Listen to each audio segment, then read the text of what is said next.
ค่ะสวัสดีค่ะทุกๆคนตอนนี้ไม่ทราบว่าเป็นยังไงกันบ้างนะคะตอนนี้เราเริ่มไลฟ์กันแล้วอยากจะให้ได้วันนี้นะคะเราจะมาคุยกับคุณหมอทันตแพทย์หญิงนะคะคุณหมอฟันนะคะทันตแพทย์หญิงอุษาบุญนาคไม่ทราบว่าทุกๆคนอาจจะไม่ได้เห็นตอนนี้เรายังมีเพียงแค่เป็นหน้าจอว่างเปล่าอยู่นะคะเผื่อใครเพิ่งได้จอยแล้วอาจจะสงสัยว่าเอ๊ะทำไมยังไม่มีหน้าคนอยู่ตอนนี้เรายังไม่ได้พูดนะคะยังไม่ได้โชว์หน้าคนอยู่เลยก็ถ้าหากว่าคุณเอียนนะคะคุณเอียนสามารถที่จะเริ่มแนะนำได้เราก็จะรอคุณเอียนอยู่นะคะ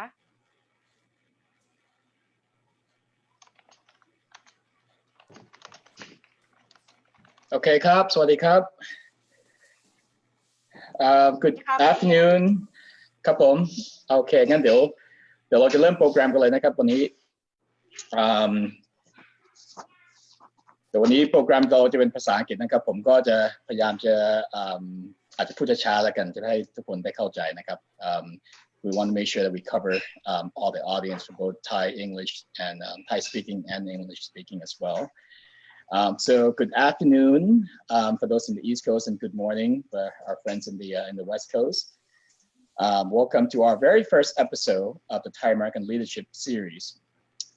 I'm Ian Aspakovith, the president of Thai American Samarkand Coalition, and I'm delighted to be with you today on this beautiful Memorial Day weekend. On this special moment, on behalf of our team at Thai American Samarkand Coalition, we also want to thank our veterans and members of armed forces for their service and sacrifice to our country so that we can have our freedom. So thank you. I'm also delighted to be joined by a very special guest today, Dr. Usa Bunnag. Dr. Usa is an entrepreneur, a philanthropist, a mother, and leaders. And I think you'll join me in learning a lot more about her story, and I think you'll be inspired by the things that she has done for our community. I'm just going to read a quote that I actually been trolling her Facebook. So I found a quote from a Montgomery County Council member, Hans Rimmer, who described her effort as following, and I quote, "My heroes today exemplify the spirit of our maker community. They are a group of volunteers called Montgomery County Fighting COVID-19, founded by Dr. Usa Bunnag, a local dentist with 2 dental practices in Bethesda and Silver Spring, Maryland.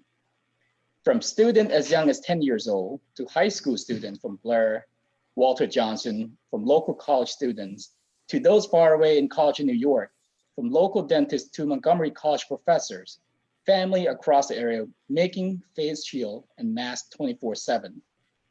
Ordinary citizens of different backgrounds came together to become Montgomery County Fighting COVID-19. Using the platform and the network of Smiles on Wings, the charity that Dr. Usa founded to provide humanitarian work in Thailand, Montgomery County Fighting COVID-19 was able to raise funds and expand their effort. So we want to celebrate our heroes in our community because I think oftentimes our heroes are often overlooked. So I'm really delighted to be joined by Dr. Usa. Dr. Usa, if you're here with us, please maybe you can turn on your camera now. Can you, let me just take a look, one moment. Oh, sure. Start my video, okay. All right. สวัสดีค่ะ สวัสดีครับ How are you today? I'm fine, thank you. It's a pleasure and an honor to, to be with everyone. ขอบคุณมากค่ะที่ได้มีโอกาสได้มารู้สึกเป็นเกียรติอย่างมากค่ะที่ได้มีโอกาสได้มาพูดอันนี้นะคะต้องขอโทษด้วยไม่รู้ว่าจะปิดไอ้เสียงอันนี้ยังไงถ้าเกิดสมมติมันพับขึ้นมาก็ต้องขอโทษthank you so much for having me. Thank you. Yeah, so obviously I've known you for a long time. You're here in the Washington DC metro area. You've been serving the Thai American communities for a long time, and you've been inspirational leaders for a lot of people, but maybe a lot of people in other parts of the country, they don't really know who you are. So maybe we can start by just having you share your personal background and story. You know, how do you, maybe from the very start, how do you come from Thailand to the United States, and what brought you over here, and why you decided to become a dentist?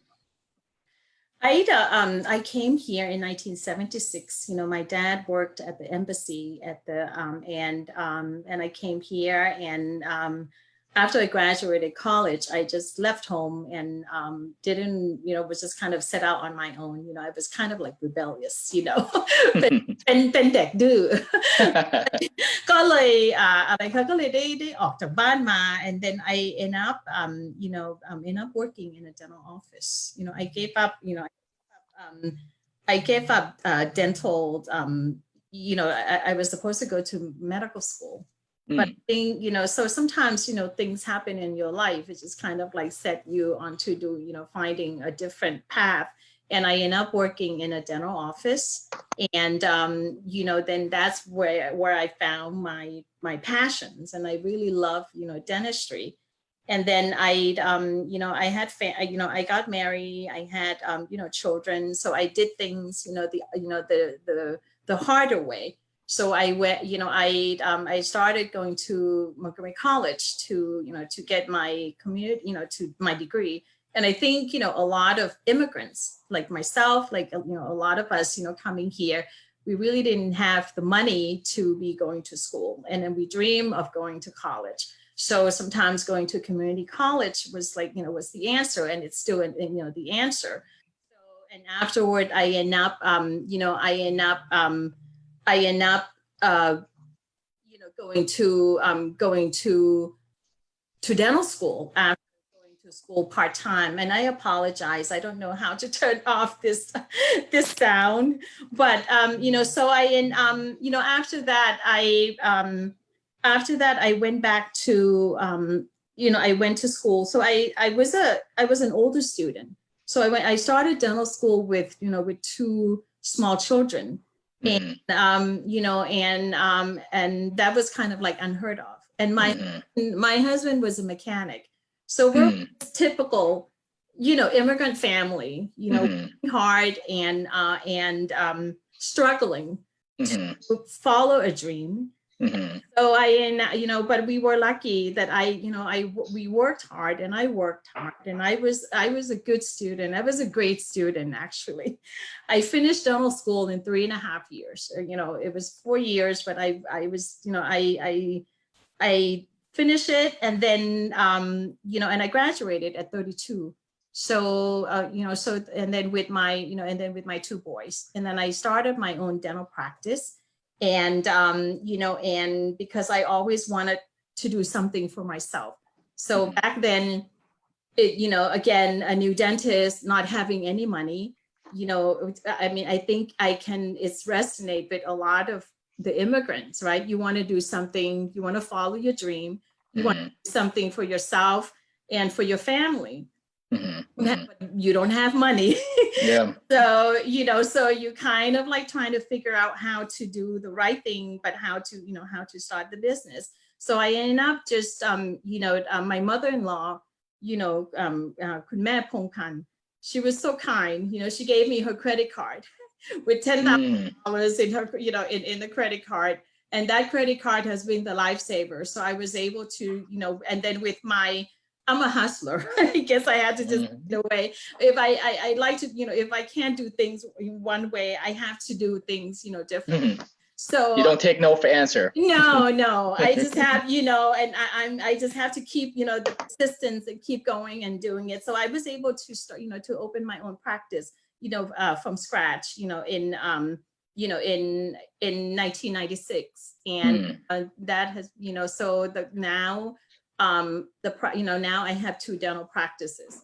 And, you know, so that has, you know, and my children are now grown, and you know, and my husband had a stroke 11 years ago.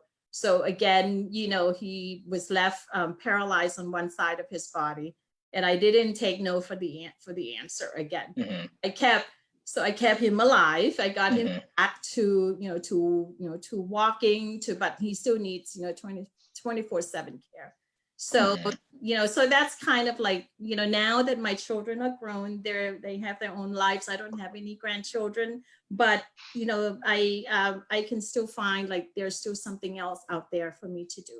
And so I founded Smiles and Wings 16 years ago when I started to go back to Thailand. And I'll talk a little bit more about it. And that again, had kept me going. And after 16 years, it's still going. And, so my life is, I have so many different things going on, but I have great teams, different teams of people doing different things. And so it's, so I think it's, I can't just แบบทำอย่างเดียวไม่ได้นะ จะต้องทำ คือว่าถ้าชีวิตนี้จะต้องทำอย่างเดียวนี่แบบมีความรู้สึกเหมือนกับว่าตัวเองนี่แบบอะไรล่ะคะตัวเองนี่แบบอยู่ไม่ได้นะคะไม่มีความหมายแต่ว่าเป็นคนที่ว่าถ้าทำอะไรแล้วก็ต้องทำให้ดีที่สุด so I whatever I do I have to make sure I do the best and do the best of what and I don't just abandon things, so I just keep going. So in some way it seems like all these challenges and setbacks and all the things that you run into sort of prepare you for crisis like what we are in, because every time you go into challenges, people say no. If the door doesn't open, you go to the next door. You never stop. And that seems like, I can't imagine how difficult that must have been going to school with 2 young children. You have your business and all of a sudden your husband become paralyzed and you have to take care of him while taking care of your children and business. Most people would just say, look, I just give up. It's so much easier to just go and work for somebody else or just have a job that I don't have to think about all that. But no, you say, you know what, I'm going to keep going because, if this door doesn't open, I'm going to go to the next door. And so maybe we can transition to the current pandemic a bit, because I really want to highlight this story because, most people in our area, when a lot of small businesses has really been really devastated with the crisis of COVID-19, a lot of businesses, whether it's restaurants, salon, dental office, and any sort of like face-to-face interaction business had to shut down because of the shelter in place and mandatory stay-home order. So when that happened, I guess sometime in middle of March this year. March 16. Sometime in March, yeah. So you know exactly when. What gave you the idea of saying, hey, you know what? I can't go to work, but I'm going to do something else. How did you come up with that idea of helping other people? I think it just happened kind of like organically in a way that, I started out, once, I closed my office even before the stay at home, order, because I just knew that no matter what I did and how careful I would be, I was just so afraid that something's going to happen. I didn't want to get my patients sick. I don't want to get my husband sick. I want to, keep the community safe. And so I decided to close. And then the next day it was mandated, that we close. And, and then I was following, the news, and then I knew that at the time, doctors in New York and hospitals in New York were having, shortage of PPE. So a lot of dentists, all over the world gave up their PPE so that they could, provide the PPEs to frontliners, frontline healthcare. So, and then I started doing that. So I pretty much empty my, my store, I have 2 offices, so I had a lot. And then, and I, before the pandemic, I went on I bought a lot of things because I thought I would be preparing myself just in case there's shortage of something, I would have something. But then, as I heard the news of, of doctors, and nurses and people didn't have, PPE. So we, and our dental society, has had encouraged us to, to donate. So we did all of that. And so I pretty much donated everything that I had. Then that was, so that was kind of like, I thought, oh, okay, that's it. I'm going to have I'm going to have a month or 2 off So I'm going to clean my car. That's what I said. Yeah. So Yeah. I'm going to clean my car. I'm gonna work in my garden. I'm gonna start losing weight, you know, and then I'm gonna spend time with my husband, you know, and just get him, you know, he's just got a new brace, leg brace. So I thought I would be practicing with him so he can start, you know, practicing and walking. And then you know, but then one day I got a call from, you know, still in March, I got a call from my patient, you know, and said, Usa, you know, my husband's nephew in Texas, you know, have to use, you know, the same mask, you know, over and over. And they just, you know, they were thinking of, you know, maybe there's a way we can make face shields. And, you know, and then I thought, you know, that day that gave me an idea. And then you know, I buy, you know, because I like to work with my hands. I'm a dentist. So you know, I buy things, I do things, and I would start a project. So I had these, you know, I had this big roll of vinyl, you know, you know, at home. So then some foam at home. So I started making face shields, just like easy DIY face shields. And I just thought that, okay, that would be something, you know, that they can use to protect, you know, the mask, so they can use the same, you know, the same mask without what is it? Without, you can see it on the lower right corner. So that's me in my homemade, you know, face shields. Yeah. You know, so we started doing that.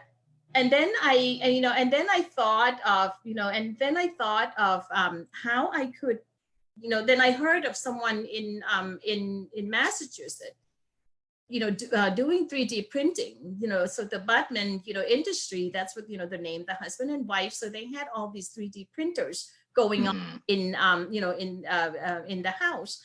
And, you know, you know, I do 3D printing in my dental office, you know, so I'm, you know, I'm a 3D printer. And I mean, I love doing 3D printing. I'd use that, you know, for, you know, dental purposes. And I never, you know, so I got, you know, you know, so when I heard about the, you know, the news, you know, about, you know, this two couple in Massachusetts, you know, so I immediately, you know, got in touch with my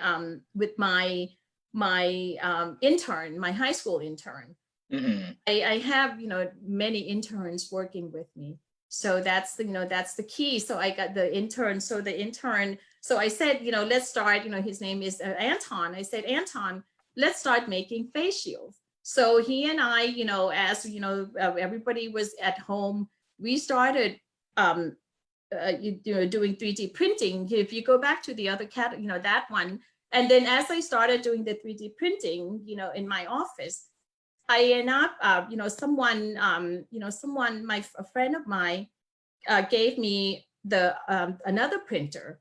And then so end up, you know, so we end up turning, you know, the office into doing, you know, 3D printing. And then we make, you know, and then I turned my house. So we would do 3D printing in my dental office, and my house was the simple DIY, you know, sponge, you know, 3D printing. And then I got a friend, you know, Penny Kovac to help me, you know, doing that as well. So I, you know, so we were start doing it. And then I got my friend, Dr. Horn, you know, Andy Horn, he's a periodontist. I got him to start doing 3D printing, doing the simple face shields. And then I got and my friend, Dr. Edmund Liu, who has also been doing his own, you know, mask. And then he has a community of a group of a team of mask makers, you know, helping with masks. So then I met, you know, then I connected with the, a professor from McGraw College who has her own, Deborah Solomon, who Professor Solomon has her own group, you know, that making shields with 3D printing. So that's how we start, you know, growing into this group of, you know, of different, you know, different people from different backgrounds, different, you know, so we have, you know, young people, we have, you know,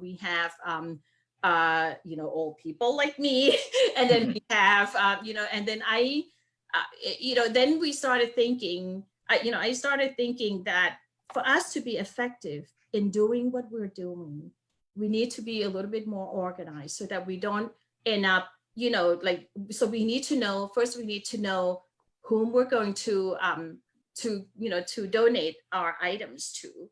So, to identify the recipients. We need to, to keep track of what we're doing.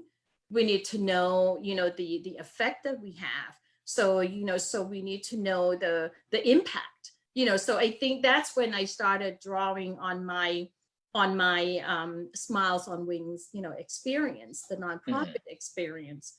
And then, so I thought that in order for, and then also raising fund, I wanted to be able to raise, money without impacting, without like tax, implication on my, on my personal side.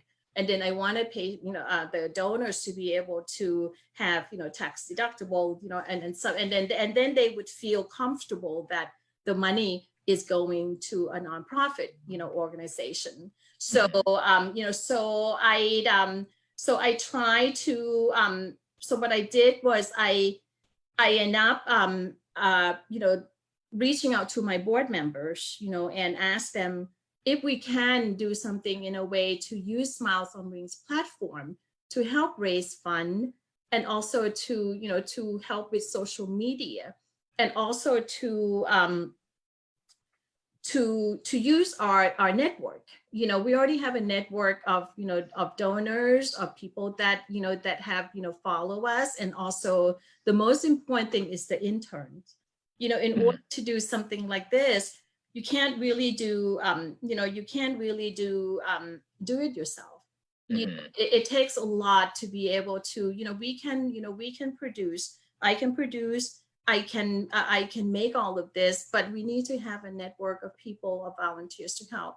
So I was lucky that I have my my Smiles on Wings interns and my office interns, dental interns to help.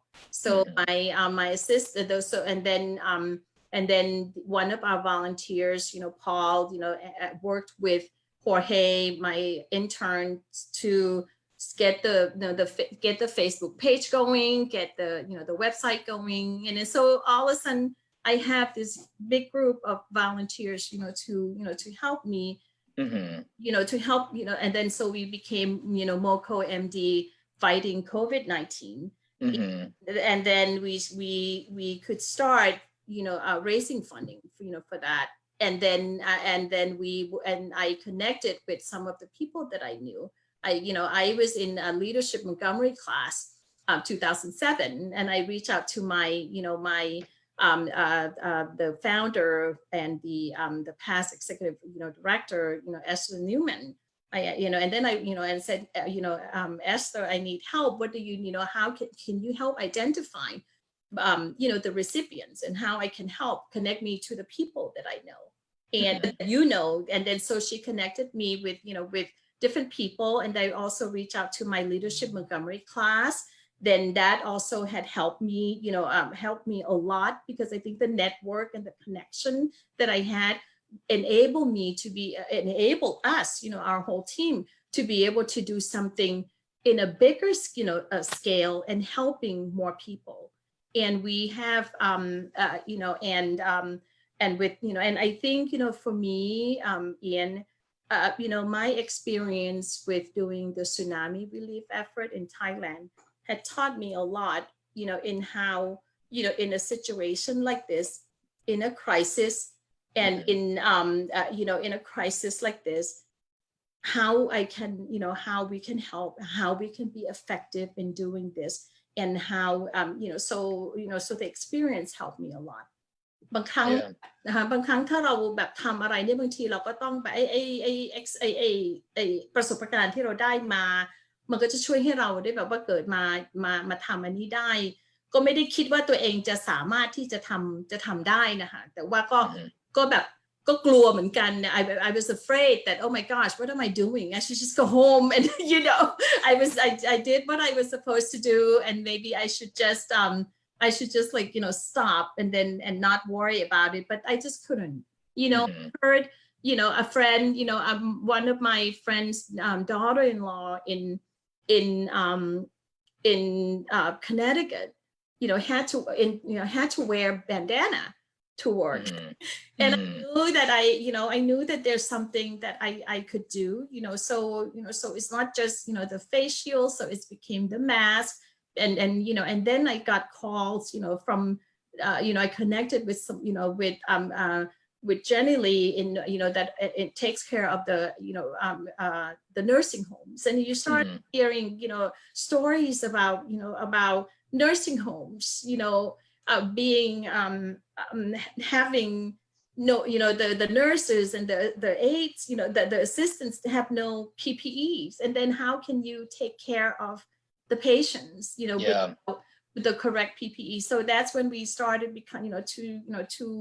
to start really concentrating. Once we started helping the hospitals, in the beginning, and the first responders, then we focused our attention to nursing homes. And then, Mhm. because having that, my husband is with his situation, he would have Mhm. been, if he were in the nursing home, he would not have survived. So I Mhm. take that, I take that, my personal experience to heart. And so we continue helping the, the nursing homes, the group homes, and these are sometimes often overlooked. And then it's, and then, so, we have helped, more than 98, facilities in Mm. Montgomery County, and also Wow. in Maryland. And I got calls, I had ER doctors, from San Diego, from, from New York, asking for, through social media, asking for face shields and asking Wow. for N95 masks. And so Yeah. we had groups of, we have different groups of volunteers. We have the 3D printing, group. We have the mask maker, Mhm. group, and then we have the different, collecting different PPEs, and so so I turned my office. We needed a central place, so I turned my office and my house into, we called it PPE Central, and Mhm. would have, everyone dropping off. I would have runners that would go pick up and then drop off. You would think like something is happening in my dental office, because people in and out all the time. But it's it was quite it was very rewarding to be able to do, to do something, and also have giving the what is it, the a place for people that, people wanted to help in a situation like this. Sometimes they don't know how to, where to help. So, and I think that's something that I'm, that I drew, I used my experience as a, as, a humanitarian, as a, someone who was involved in, in crisis management and crisis, in a situation like this. That's what it gave me a great experience. And again, Yeah. so many things happen, and so, Yeah. Well, that's helping. awesome. That's very inspiring story, because I think we talk a lot about, courage and born out of crisis. And, obviously before this, you have never created a face shield or PPE before. You were not in the business of manufacturing PPE. You were a dentist. You have your dental practice. But when crisis hit, you just jump right in. It's like you see somebody drowning in the ocean. You don't even think for a second that I'm not gonna jump in. You just jump right in. And then all of a sudden you just transform yourself into this manufacturing, and people from all over the country are contacting you. That's just an amazing story. I mean, had it not been for your courage, sometimes people think, oh, I'm not able to do it, and I don't have the experience. But just look at you. You one person, you can actually motivate and inspire other people to follow your footstep. Yeah, that's an amazing story. I want our audience, and maybe younger generation, maybe younger girls or boys who are looking up to you now and listening to your story. I want them to understand and just really learn from this, because I think it's amazing how one person can really make an impact and change the circumstance that you are facing. Before I get into that, I have so much to tell, and please bear with me, and I'll try to keep it short. Even during the height of the, when you were hearing about, Italy and Spain, having their, the crisis, and then when I was doing started to do my 3D printing, I had to teach a dentist in Spain to do 3D printing in Spanish, I only speak very little Spanish, so I in Google Translate, so and just a week ago, as we dentists start coming back to work, I got a message from a dentist in India who wanted me to help him set, with all the files and things that I was making so that he could go back to work, also. So I was getting all these messages.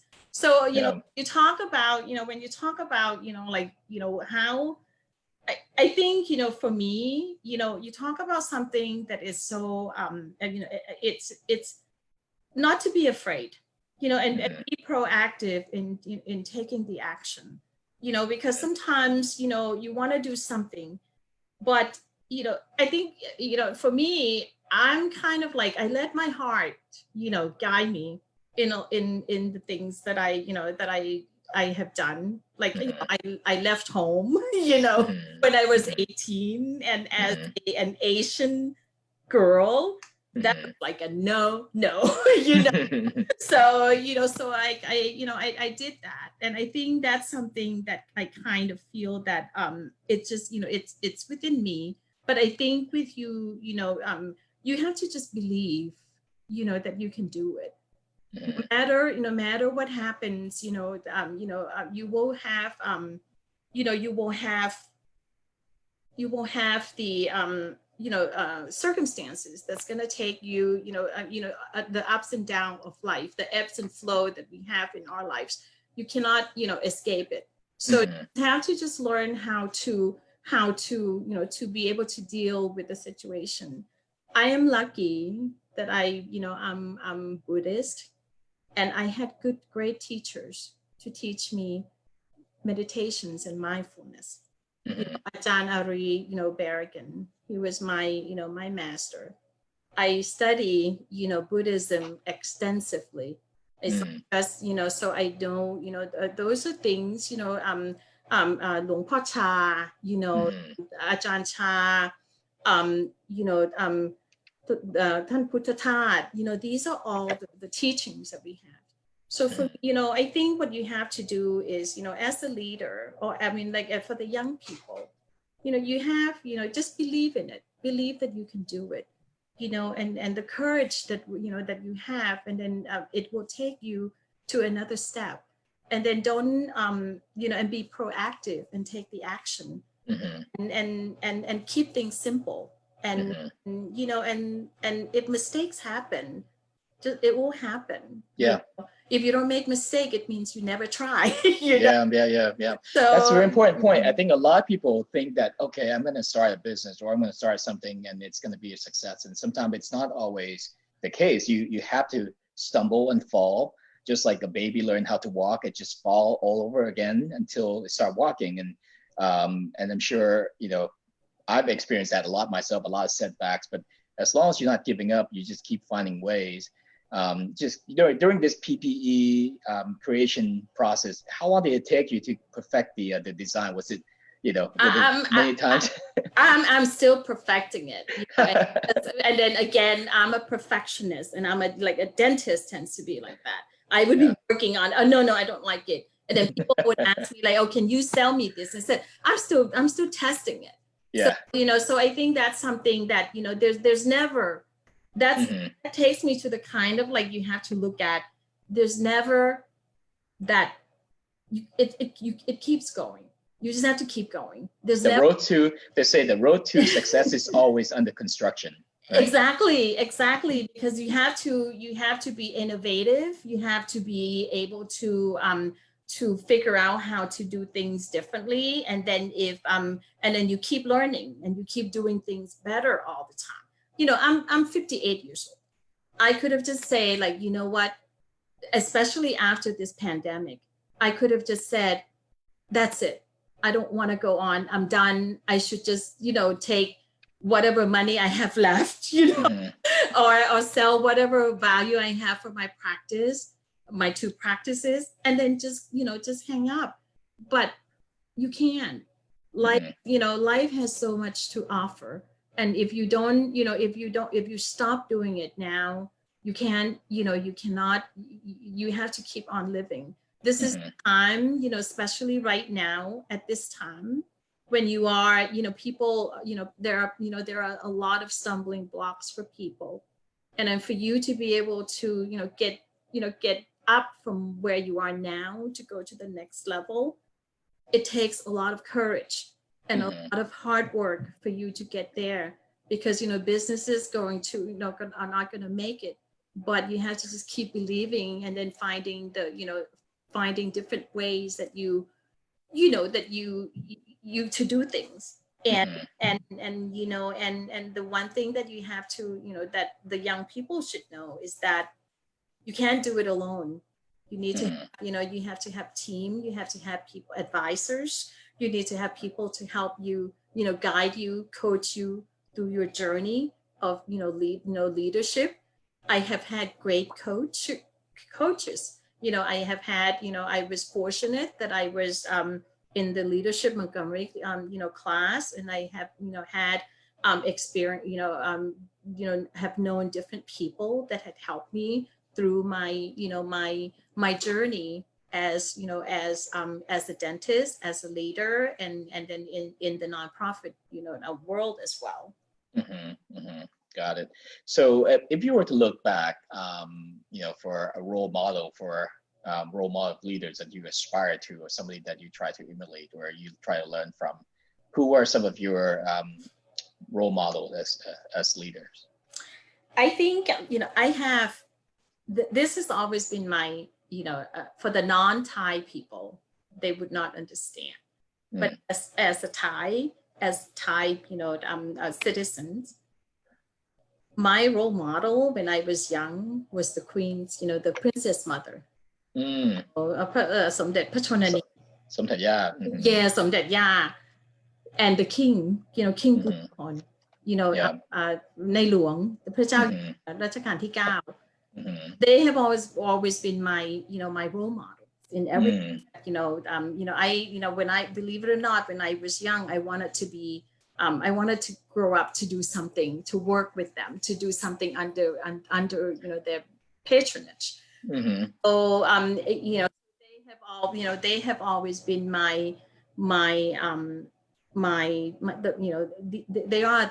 they are my role models, and they are still my role models. And I have had the opportunity to have worked, I'll talk a little bit more about Smiles on Wings, but I, under the Racha, Muniti, Racha Prashan Nukrok, then I have an opportunity to work under, when I started doing Smiles on Wings, doing the dental work, we started out working under the auspices of the Princess Mother Mobile Medical Foundation ของสมเด็จย่าที่เมืองไทยเวลาไปออกหน่วยออกอะไรพวกนี้เราก็จะได้ไปทำงานกับหมอฟันอะไรนั่นนะคะก็ได้เริ่มต้นตอนนี้ก็เรียกว่าได้ so she had inspired me to do what I'm doing and to continue doing what I'm doing. The King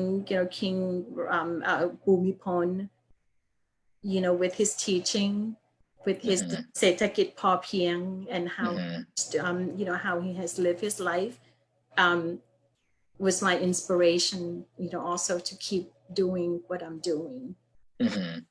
Yeah. So for younger generation, especially the Thai Americans who maybe they come here then when they're very young, or they were born here. Obviously, they never have the same experience that you had with the king and the queen mother. What do you think would be your advice for them, or what sort of things that you want to instill in the younger generation here?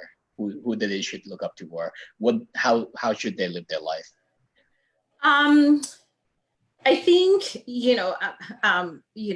another example would be President Nelson Mandela, and also, looking at what he had done, for his country. And I think, and for the young people, it's, I mean, sometimes it's hard for them. Malala, she should be, she is the role model. And now you have Greta, so you have these young people now that are out there to change the world and to change, to make the world a better place to be. So they, sometimes it's hard for the young people to relate to the older, people. Yeah. But I think, Greta and Lala are your, should be the inspiration of how they can do their, to help, with educations, to help, to help make the world, a better place to be. I look up to them, Yeah. It's what an icon, they are icons, Sure. Yeah, no, absolutely. I think, I think it's something that within our community, we should try to focus more in terms of instilling the values and principle and the importance of it, because, the younger generation that's coming up, we're hoping to see more of them becoming somebody like yourself, somebody who give themselves to the community. You have your business to run, you have your family, that's important, but at the same time, we say that a lot, during the pandemic, the three things that we focus as our company: first, our employee and their family. We want to make sure that everyone's health and well-being is great. And then, your customers, if whatever you need to do is to make sure you get your work done. But then the third thing is the community, because if you are in a position of being able to survive, you need to throw the life jacket or the life vest to the people who are drowning in the ocean.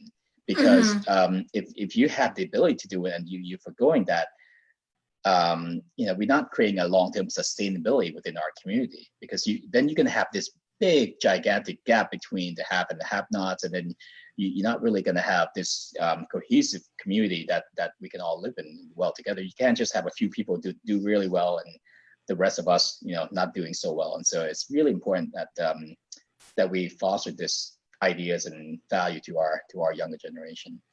Yes, and I think that's something that it's for us, as our in our generation, is for us is to be able to instill the spirit of giving to for the next generation. And I think it's something that we have to encourage, and we have to to empower these young people to do something, because I think it's and that's why what I do with with whether it's in my dental offices or in with Smiles on Wings, I have interns help, whether it's in the US or in Thailand, so now because when I would go on to do my dental missions, and I would recruit the Thai, the tribal girls to help me. And that's how, we have, we were able to add the education, scholarship, process into that. But over here, I have young students that would come and, and intern with me. And now some of them have gone on to now become master public health, doing different things in, that they had the exposure, and changing. Now they're changing their, the world there on the part of their communities. And then I have, pre-dental students coming in to work with me. And then, and then I can nurture them to become, good dentists, ethical dentists, and caring dentists, and who also, giving back to the community. Yeah. And I think that's important to nurture that part. Yeah, absolutely. Well, let's switch gear and to talk about your nonprofit and philanthropy work with Smiles on Wing. It seems like leaders are born out of crisis, and you're certainly one of them, because during the crisis of tsunami of 2005, I think, that's when Smile on Wing really took on and got a lot of coverage and all that. But maybe you can talk a little bit about your Smiles on Wing and what Smiles on Wing mission is all about, and what have you done with Smiles on Wing? Well, we started out doing Smiles on Wings in 2003, to bring dental care to, remote villages, in Thailand. And as the tsunami, when I was here in America, when I heard about this, when we heard about the tsunami, and in my mind, I wanted to do something that I could help. So I was able to, to gather, gather a group of volunteers of doctors and of nurses to go to Thailand with me. So we were able, 2 weeks after the tsunami, we dispatched the the group and traveled, and also, Leon Harris, who was a newscaster at Channel 7 at the time with ABC Channel 7, and Suzanne Kennedy follow us to Thailand to do to broadcast, from Phuket and Phang Nga Takuapa. So we started doing that, and and able to provide, the medical care to the refugee, to the survivors of the tsunami that were in the camps, over in Bunnag camp.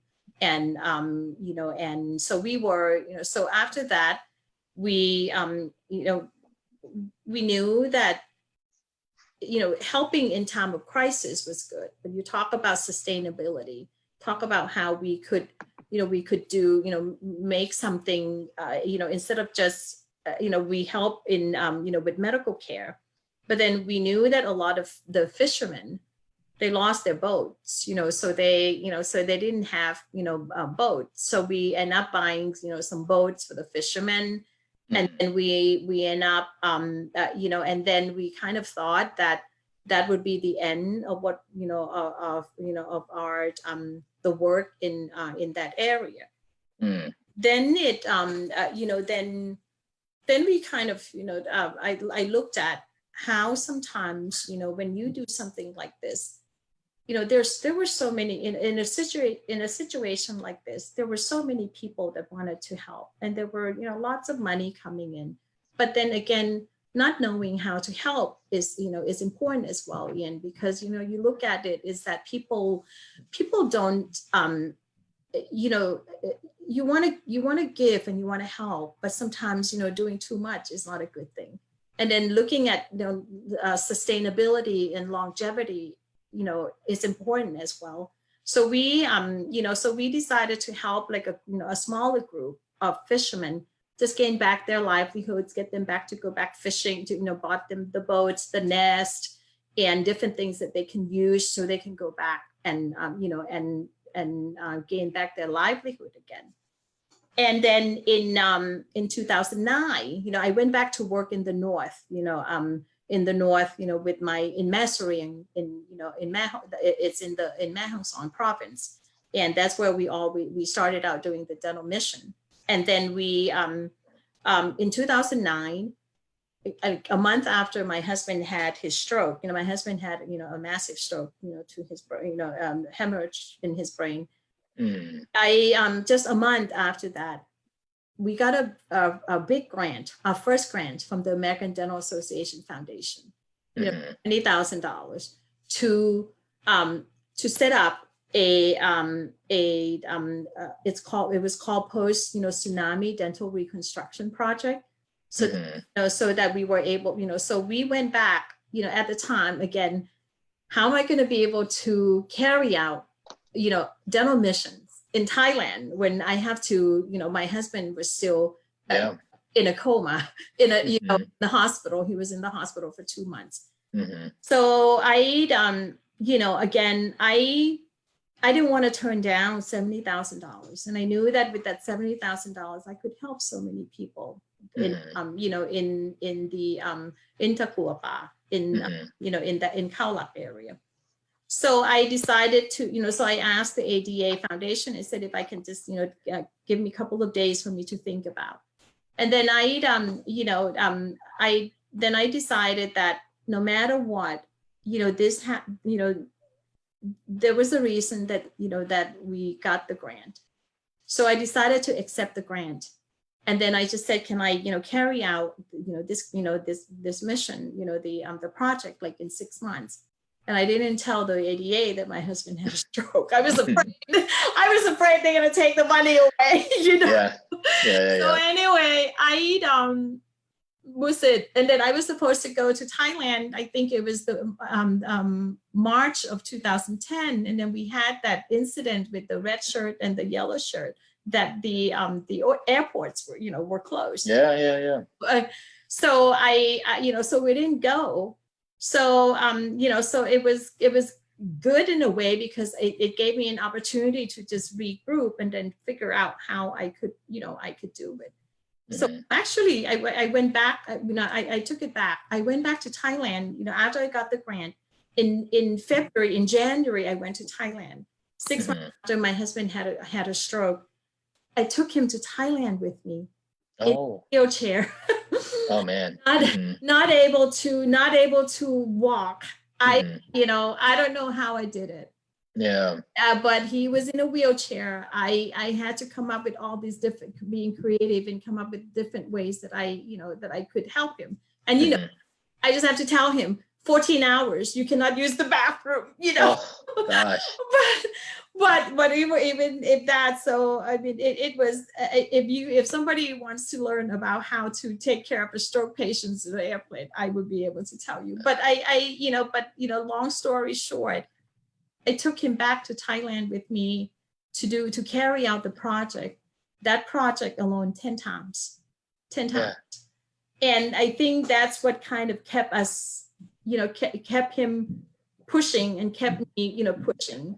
So we were able, so we end up, because, with the money that we had, we end up buying, equipment and dental equipment, and we got some more money from other sources, and then we were able to build a permanent dental clinic in Raja Prashanukra, Thailand, 35 school in Takuapa.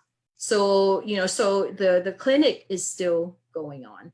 So that's something, it's run by the local team, and I think that's the key in sustainability. You want to be able to help someone, but you want them to be able to carry on to, so that it can go on, so that we don't have to, be going there, all the time. So, so after that, once we did that, we went back to concentrate our work, in the North, and in Smiles on Wings, we started out as a dental, doing dental, missions. Yeah. Because I was working in northern Thailand, so I had a lot of interaction with a lot of the tribal girls, and we would and these are girls that they would normally have no access to higher education. So I asked them, อยากจะทำอะไรถ้าแบบอยากจะทำอะไรหรือว่าเรียนจบแล้วจะไปทำยังไง so what do you want to do with your future? Most of them said they all want to go to college.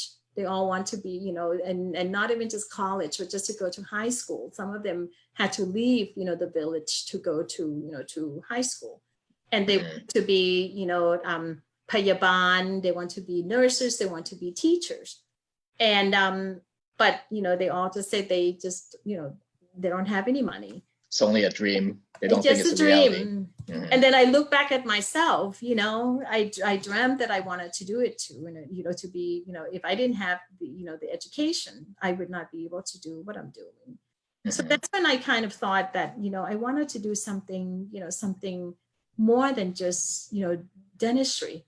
I wanted to be able to help these girls, because we know that if they're not, you talk about, human trafficking and, domestic violence. And so you look at it, some of these girls end up going, being, working in trafficking. And I didn't, I wanted to do something to help. So we started the scholarship, fund, for them. So now, now we have graduated 12, Korean Korean, Yeah. Korean tribal girls. So I have a nurse.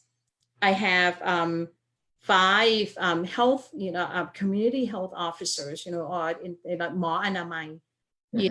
And now they're the one now that are taking care, during this pandemic.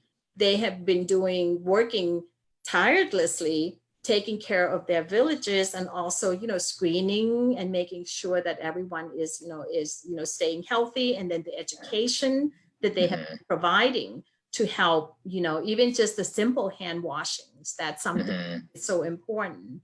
So and then I have 6 teachers, and I'm going to, in 2 years, we're going to graduate a dental hygienist, a dental nurse, who will be able to carry on the, the work, for us. Because, as we, as Thailand started progressing and in the way that, with internet, with, it's now because the licensing issue, we do have licensing issues. So we're not like allowed to go back and work, doing dentistry like we used to, so something that we still have to, to work on. But to me, it's better for me to train the next generations of, young girls and young boys to go to school, and they can be one to, to come back and work in their community. Yeah. Wow, that's amazing. It's almost like you are cloning the future Dr. Usa in the future, because not only they get scholarship from you, they get your DNA and your value and principles. And I think that's important, Ian, because, empowerment, and thank goodness there's social media, and because, I mean, if we were doing this, back in like 15 years ago, we would not be able to, to connect. Like here, in real time, I can connect to my graduates that are working in a very remote village on the border of Thailand and Myanmar. I could sense, if I sense something is happening, I call them immediately. And they're here in Sop Mui, in Menam Salawin, like that's like, somewhere that it would take hours to get there on a 4-wheel drive. You would be able to connect with them and just, and give them the an empowerment. And then, that you talk about like, leadership, the thing that I'm also, it's important also for me to lead by example. I can't just tell the young, my students to, oh, you have to do this, you got to work, work in your villages and all of that. And then if I'm, I'm a very simple person in a way that I do things. I live simply, my lifestyle is very simple. And I think again, to the teach, I owe it to the teaching of King Bhumibol, พระเจ้าอยู่หัวในหลวง, because I think he had, because, when you talk about เศรษฐกิจพอเพียง, that's something that's important, because, me to be able to tell my, my graduates, it's important for them to, this is important for them. They have to stay because, once they have their degree, they will get lured again to, to get a better job working in private entities. And then, so if you don't empower, the teachers and the nurses and the Moanamai to really, focus on the community, on their communities, then you're, so you're going to lose that, the perspective, of that. So I think it's important to not just send someone to school, but you have to continue that journey to train them to be the future leaders, of the community. Absolutely. Well, we just have a few minutes left before we go to the Q&A. Just one last questions. What's the next chapter for Smile on Wings or you over the next 3 to 5 years? What do you hope Smiles on Wing will be able to accomplish over the next 3 to 5 years? I would love to be able to, now that we know how to do it and do it the right way, I would love to be able to expand the scholarship program and the leadership retreats. We had carry out leadership retreats for these masters, and that is so important because we connected our American interns and the students in Thailand, and that's so important because, so the leadership, the leadership retreat, the scholarship, expand the scholarship funding, that is so important to, so we can help more, and not necessary that we need to help just the girls. Now it's important for us to help young, young boys as well, to be able to, to go back to help the, their communities. Yeah. So, and then for me, I'm just gonna keep working, keep doing what I love. Yeah. So for those who are interested in helping out, what can they do for Smile on Wing? And I'm putting up the website up here, and I'm gonna make sure that we have the URL on this event as well for those who are interested in getting involved. Well, thank you so much. I think, as we move forward, what we, to help with Smiles on Wings, we used to recruit volunteers to go to, to do dentistry. Now that part is not, is still is on hold. But what we love is for you to pass the word. If you know someone who can sponsor, someone who can donate, someone who will be, who share the same passions and the same missions, with our missions and vision, we would love to connect to that person, because, to keep it going, it's, as a nonprofit, we have volunteers, but we need to have, we need executive director. I can't do it all alone because I have to take care of my husband as well. And, you are in finance, that if I don't take care, I have to put the oxygen mask on me too. That's right. I'm getting close to retirement, and I don't want to be able to retire, and I have to take care of my husband. But having, it's like a catch-22. You need money to hire an executive director, but we don't have the executive director to help us find money. So it's that something that, and then a lot of grants that we write for, they don't have that aspect of, they don't have the money available for, you can't use it to, you can only use the money for the scholarships, but you can't use the money to hire, help. And that's important. And for Smiles on Wings to keep going, that's exactly, what we need is an executive director who also understand Thai, understand, the two cultures, that would be, I would love to have someone anybody who's listening today who want to work with Dr. Usai as an executive director. Yes, yeah, absolutely. We need that, because it takes a lot, like in any businesses, the behind the scene is what's important. And I think that's something that we really definitely have to work on for the expansion. And we know we can carry this out, and we know how to do it and do it effectively. And and because we have 16 years, to show. We have 12 girls, and more girls, to show. And these are all, they're all back in Masurian, in Sopmoi, doing what we wanted them to do. And, so that's, we need help. Well, I'll talk to our team, because I think there might be ways for us to be able to help raise money on our site for people who are watching these clips and, who wants to join Smile on Wing mission. I think, we'll figure it out. But I think this is probably a good spot for us to switch over to the Q&A. But before I do that, just want to say one last thing. It's been an honor speaking with you today. I think you really embrace the principle and value that a lot of leaders can aspire to. And even just your your perspective on life and things. I think it's a lot that we all can learn from. Your name, Usai, spelled USA, is really resonate. It couldn't be a better weekend to interview you on Memorial Day weekend. Oh, it's just thank American, you. It's American values, Thai and American values that I think we all can aspire to. So with that, let me switch to Kun Tammy or Kun Ji. Do we have any questions? I know Facebook is a little bit delayed, so we'll probably have to wait for a minute or two before questions start to come in. So, wow, Kun Usa, thank you so much really for sharing your life story. It's such a journey and a very inspirational one.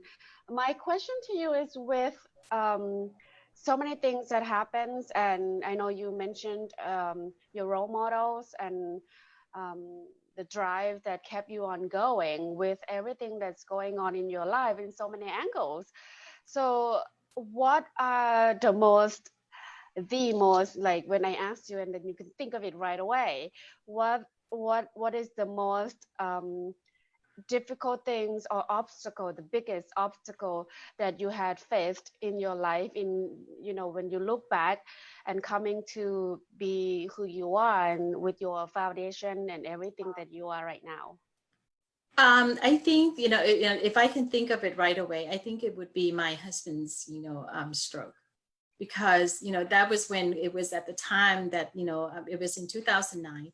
And my husband, we just had, at the time I was thinking, how am I going to do this? I still had children to take care of. I had two boys, and they were two young men that are still at a loss. I had to teach my husband how to live again, and how could I be able to take care of Smiles on Wings at the same time.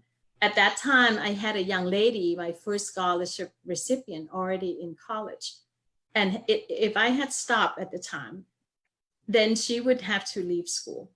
And I just look at myself in a way that I'm going to have to do whatever it's going to take. I will be able to overcome this, and I can, and to see her, to see her through. And I think that's something that is so important. I think the philosophy of my life is that you don't give up on on things just because you have to struggle. But so that would be the biggest struggle that I had to go to jump over, to be able to be where I am and today. Wow. You have to have a very strong spirit to do that. I really admire you on that. Now we have a question from the participant in the community in San Francisco. They said that are you still in need of PPE? So such as the face mask, the washable ones, because they have a lot ofจิตอาสาคนไทย that are willing to sew the mask and really want to join the force with you. Yes, that's awesome. yes, we do, because the thing is, the one thing that we forget is that as we start to go back to work, there are going to be people that are going to be you're going to have the second wave. So the second wave is the one that we have to be to watch out, because now, like, people are still struggling to find PPEs. Dentists are going back to work, and dentists don't have PPEs because we gave them away, and then things are taking forever to come. So so supply and demand, that's what we have. So we do need we need it. And right now, we're even though it cases are slowing down, we're still collecting PPE so that we can have the surplus of them available. พอถึงเวลาที่จะต้องใช้เราก็จะได้มีโดยที่ว่าเราไม่ต้องไปแบบต้องไปหาต้องไปแบบ produce แล้วเราจะได้ช่วยแบบได้ทันทีเพราะถ้าเผื่อเราแบบ any delay ถ้าเรายิ่งช้าเท่าไหร่ชีวิตมันก็แบบอะไรครับเพราะว่าไอ้โควิด -19 นี่มันน่ากลัวมากเลยค่ะคือถ้าแบบ if you delay life can be lost, and I think that's important. So yes, definitely we still need PPEs. We're still producing. ถ้าต้องการติดต่อก็คือเข้าไปที่หน้า Facebook ได้เลยใช่ไหมคะหรือว่าได้ค่ะได้เลยค่ะแล้วเดี๋ยวจะได้นั่น so it's I should have had a sign that said MoCo. I should have prepared that. It's MoCo MD fighting COVID-19. I will send you the link, and then you can definitely share. But even if you go to Smiles on Wings website ถ้าเข้าไปใน Smiles on Wings เข้ามาในเว็บไซต์เข้ามาใน Facebook ของหมอก็ได้ค่ะเพราะว่ามันเป็น public ก็จะได้แล้วก็จะได้มี information นะคะโอเคหรือถ้าเปิดโพสในสามัคคีไทยก็ได้ค่ะเดี๋ยวโพสเข้ามาใน channel เลยนะครับ yes yes and thank you so much. And the next question we have here is that could you please share give advice to Thai in the US on how to build successful career or practice quick ingredients. Oh my gosh, hard work, isn't that what the immigrant story is all about? Hard work, resilience. I think the word that we have to use แบบว่าต้องอะไรล่ะคะต้อง resilience. You just have to keep going, especially at this time. You need to have that more than anything. แล้วก็จะแบบอะไรล่ะคะมีสติให้มีสติอยู่กับตัวเองเพื่อที่ว่าเราจะสามารถได้จะช่วยที่จะแบบว่าทำอะไรได้โดยที่ว่าแทนที่จะให้ความอะไรคะความกลัวมาอะไรล่ะคะมา dictate how we live our lifeเราต้องให้แบบว่าให้มีสติ be mindful of what you're doing สติอยู่กับตัวปัญญาก็จะมาใช่ไหมคะท่านพระพุทธทาสท่านพูดถ้ามีสติอยู่กับตัวปัญญาก็มาเพราะฉะนั้นต้องแบบพยายามแบบให้ there are ways and reach out to people that can help you I think sometimes we tend to just we're afraid to to reach out. I'm not afraid to reach out to people. I ask people for help all the time, and I think that's important. That's great. That's great. Because a lot of people feel like, especially คนไทย will feel like, oh, เกรงใจ and then they'll be like, oh, maybe I shouldn't ask. อันนี้แบบว่าอยากจะบอกกับแบบว่าบางทีนะคะคือคนไทยคือเราแบบ is our culture ใช่ไหมคะที่จะแบบว่าแม้กระทั่งหมอเองก็เหมือนกันบางทีก็บอกโอ้ยเกรงใจไม่อยากจะพูดเพราะว่าเราเติบโตมาอย่างนั้น even if we were born here but it was still instilled in us up to do to be respectful so I think sometimes and I think also for women for me as an Asian, woman, it was even harder for me to, to do it because then people, even like when I started out in dentistry, I would go to meetings. People would think like my husband was the dentist, and even though and he's Thai, and I would be the dental assistant, So I never, and then of course, thank goodness to my Thai gene or my Asian gene, I look younger than, so it took a long time. So I, to earn the respect. And I think that's something that we have to look at. The เกรงใจ you have to use the two cultures, smart, in a smart way. You can be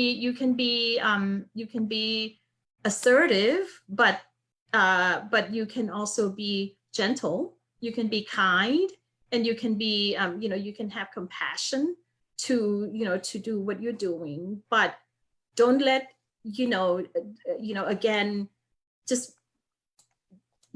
if you feel in your heart it's not the right thing, then don't take it, don't accept it. So I don't take no for the answer a lot, so I'm always like no, that this is something that I can do.แต่ไอ้เกรงใจนี่เราต้องแบบว่าอะไรล่ะคะเ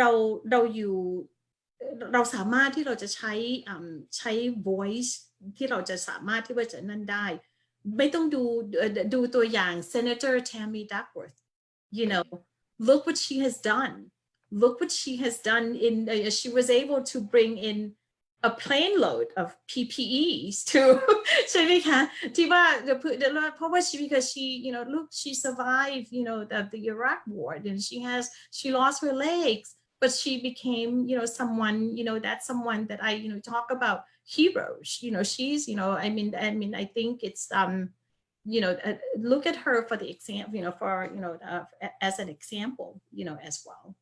Yeah. Yes, so the next oneนะคะ, I received from Kun Amy. This is a long one, so I'm just going to read what she wrote to us. Thank you, Dr. Usa, for sharing. What an inspirational story. I am a fourth-year dental student in the US and willing to help in any way that I could. What are some of your motivations to continue moving on and build a successful career and well as helping others at the same time? That's a long question, but I think that's another webinar. Not just for me, but Kun Ian, also everyone.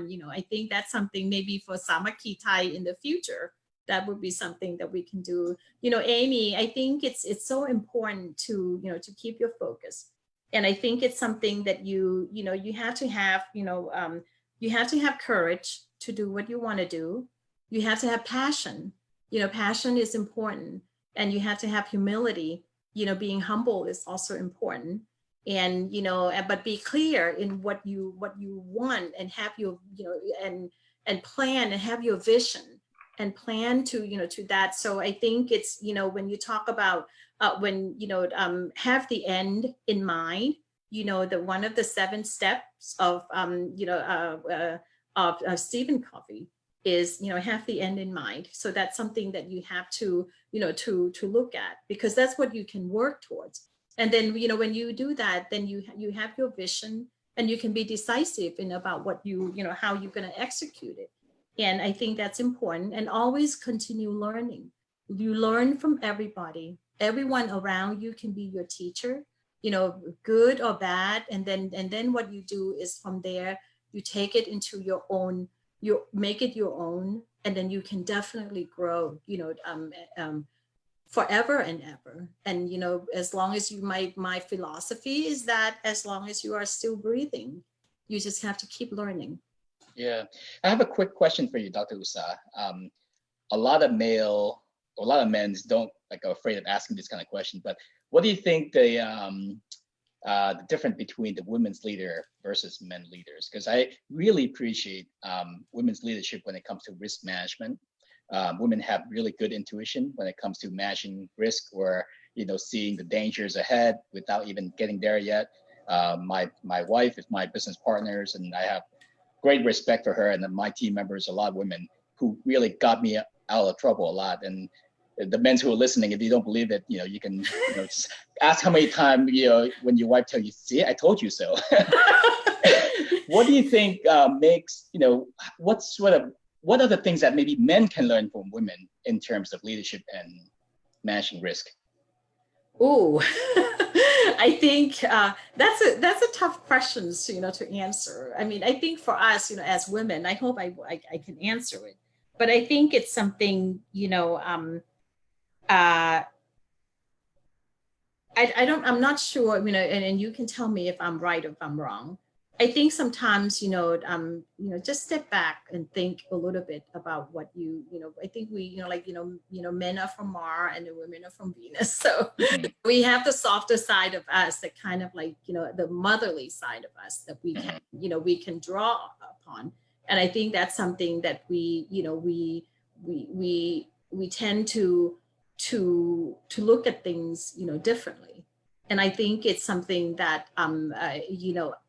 for me, it's harder for me, after my husband's stroke, because I kind of lost, a partner. So I had to be the yin and yang at the same time. So sometimes, then I think I became a little bit more aggressive in a way. But I think, so I have to kind of learn to balance that. But I think you're lucky that you have, your wife as your business partner. So you need to, so you can, the gentle side of things, can also, work as well, and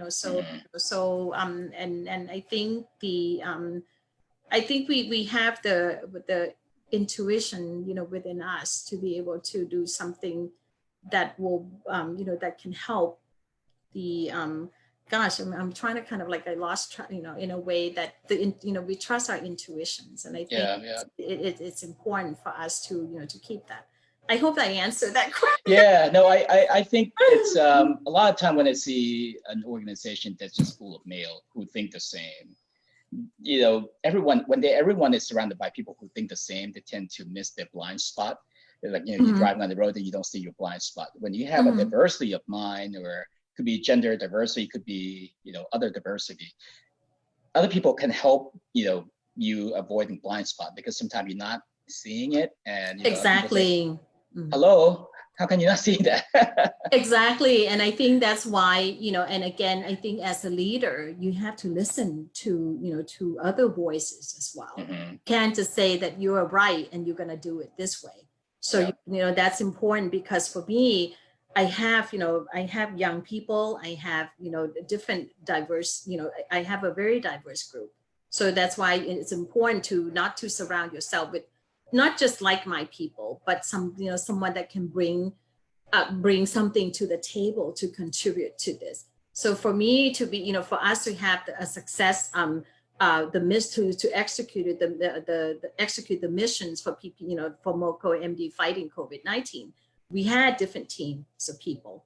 The mask maker, the shield maker, the glove collections and things like that, and we were able to to merge that and make it a success. So I think that's something that I agree that you have to listen, but listening, I think leaders sometimes, the listening skill is not an easy thing for us to especially in this in I think in Thailand you may have that a little bit more, but here it's a little bit harder.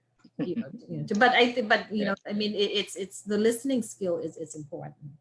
Well, maybe one or two more questions, Kuntami, and maybe Sure, we'll have yes. to end. I have these two very interesting questions here from Kun Wanida. How safe is COVID-19 in the dentistry industry?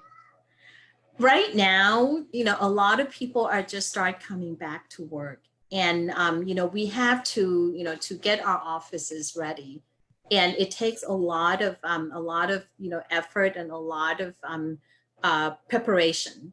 So for me, I have been back to work for for a week now, but we're still doing like we're doing things in phases. Phase one, just seeing the emergencies. We have to screen our patient. We have to screen them by phone. We have to screen them when they're here. We don't allow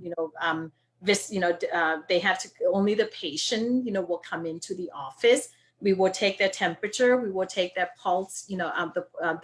The oxygen saturation level, and and we have PPEs. We have different things that we provide for the patient. They have to wear masks all the time, except when we're working on the patients. Is it safe to go to the dentist? It is safe to go to the dentist if everything is in place, and if I think that's something that we have to look at.